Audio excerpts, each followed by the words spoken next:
GeM sacred TV நேயர்களுக்கு வணக்கம். நான் உங்க ரியா.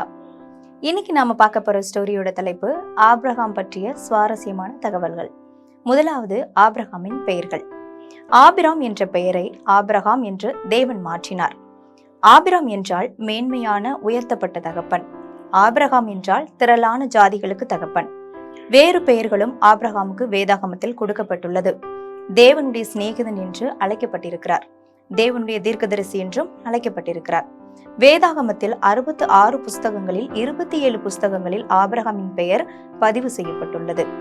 இரண்டாவதாக ஆபிரகாமின் குடும்பம். ஆபிரகாமினுடைய தகப்பனார் பெயர் தேராகு. சகோதரர்கள் நாகோர், ஆரோன். ஆபிரகாமுக்கு 3 மனைவிகள், 8 குமாரர்கள். சாராள் ஈசாக்கை பெற்றாள். ஆகார் இஸ்மவேலை பெற்றாள். கேத்தூரால் மீதமுள்ள 6 குமாரர்களை பெற்றாள். மூன்றாவதாக ஆபிரகாமின் 3 பிள்ளைகள். பார்வோன் ராஜாவுக்கு முன் தன் மனைவியை சகோதரி என்று பொய் சொன்னார். அபிமெலேக்கு ராஜாவுக்கு முன் தன் மனைவியை சகோதரி என்று 2ஆம் முறை பொய் சொன்னார். ஆண்டவரின் வார்த்தையை விசுவாசிக்காமல் தன் மனைவி சாராளின் பேச்சை கேட்டு ஆகாரை திருமணம் செய்து இஸ்மவேலை பெற்றது அவர் செய்த 3வது பிள்ளை. நான்காவதாக ஆபிரகாமின் நற்பண்புகள். தூதர்கள் என்று அறியாமலே தூதர்களுக்கு உணவு உபசரித்தார். தான் போகும் இடமெல்லாம் தேவனுக்கென்று அடையாளமாக பலிபீடங்களை கட்டினார். ஆசாரியனாகிய மெல்கிசேதேக்குக்கு தனக்கு உண்டான எல்லாவற்றிலும் இருந்து தசம பாகத்தை கொடுத்தார் என்றும் வேதத்தில் கொடுக்கப்பட்டுள்ளது. இதிலிருந்து அவர் உணவு உபசரிக்கக்கூடியவர், தன்னுடைய பொருளை தேவனுக்கென்று கொடுக்கக்கூடியவர், தேவனுக்கென்று பலிபீடங்களை கட்டக்கூடியவர் என்று தெரிந்து கொள்ளலாம். ஐந்தாவதாக ஆபிரகாமை புதிய ஏற்பாட்டில் குறிப்பிட்டவர்கள். யோவான் ஸ்நானகன் தன் பிரசங்கத்தில் குறிப்பிட்டார்.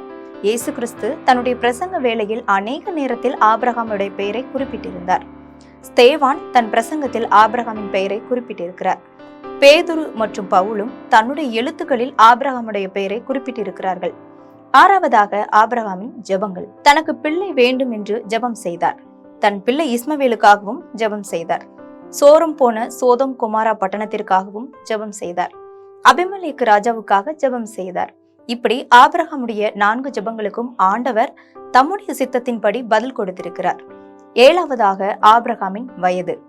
75 வயதில் ஆண்டவர் சொன்ன கானான் தேசத்துக்கு புறப்பட்டு போனார். 86வது வயதில் இஸ்மவேலை பெற்றார். 99வது வயதில் ஆபிராம் என்ற பெயர் ஆபிரகாம் என்று பெயர் மாற்றம் செய்யப்பட்டது. 100 வயதில் ஈசாக்கை பெற்றார்.